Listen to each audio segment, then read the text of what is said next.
So hi guys, welcome back to my channel. So இன்றைக்கி நம்ம வீடியோவில் என்ன பார்க்க போகிறோன்னா, சிறகடி காசு சீரியல் பற்றி தான் பார்க்க போகிறோம். ஸோ வாங்க இப்போ வீடியோக்குள்ளே போகலாம். இன்றைய எபிசோடில் மனோஜ் கிட்ட உண்மையை குறை சொல்லி முத்து அடிக்க செல்ல போகும்போது உண்மையை அவர் ஒத்துக்கிட்டார். அவருக்கு பின்னாடி விஜயா தான் சப்போர்ட்டாக இருக்கிறாங்க அப்படின்றதையும் அந்த ஃபேமிலியில் உள்ள எல்லாருமே தெரிஞ்சுக்கிட்டாங்க.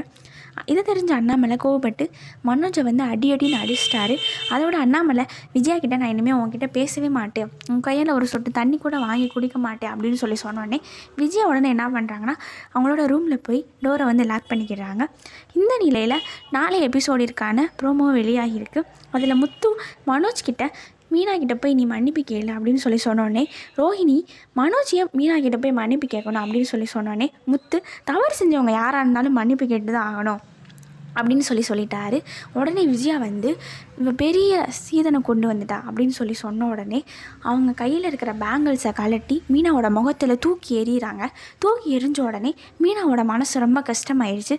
ஸோ அந்த வீடியோவை நான் இப்போ உங்களுக்கு போஸ்ட் பண்ணுறேன். வீடியோவை ஸ்கிப் பண்ணாமல் பாருங்கள். அவர் எதுக்கு மீனா கிட்ட மன்னிப்பு கேட்கணும்? அதானமா உலக வழக்கம். தப்பு பண்ணவங்க யாரா இருந்தாலும் என்ன வயசா இருந்தாலும் மன்னிப்பு கேட்கணும்.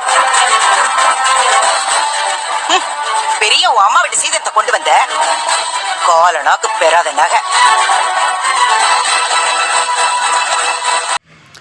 ஸோ இந்த மாதிரி நியூ அப்டேட்ஸ் உங்களுக்கு வேணும்னா நம்மளோட சேனலை மறக்காமல் லைக் பண்ணுங்கள், ஷேர் பண்ணுங்கள், கமெண்ட் பண்ணுங்கள். மறக்காமல் நம்ம சேனலில் சப்ஸ்கிரைப் பண்ணி கீழே இருக்கிற பெல் ஐக்கானை மறக்காமல் கிளிக் பண்ணிக்கோங்க. ஏன்னா அப்போ தான் நான் போகிற ஒவ்வொரு நியூ அப்டேட்ஸும் உங்களுக்கு நோட்டிஃபிகேஷனாக சேரும். ஸோ நெக்ஸ்ட் வீடியோவில் பார்க்கலாம். தேங்க்ஸ் ஃபார் வாட்சிங். டாட்டா, பை பை கைஸ்.